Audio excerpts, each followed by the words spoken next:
وإن طائفتان من المؤمنين اقتتلوا فأصلحوا بينهما فإن بغت إحداهما على الأخرى فقاتلوا التي تبغي حتى تفيء إلى أمر الله فإن فاءت فأصلحوا بينهما بالعدل وأقسطوا إن الله يحب المقسطين إنما المؤمنون إخوة فأصلحوا بين أخويكم واتقوا الله لعلكم ترحمون يا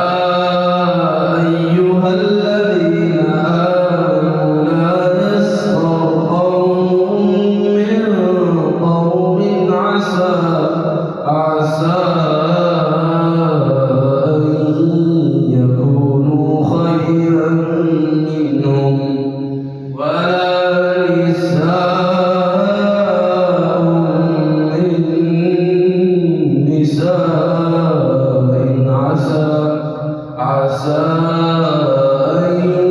يكن خيرا منهم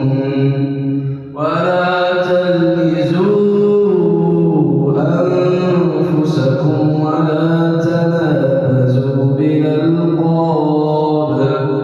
بئس الاسم الفسوق بعد الإيمان ومن لم يتب فأولئك هم الظالمون يا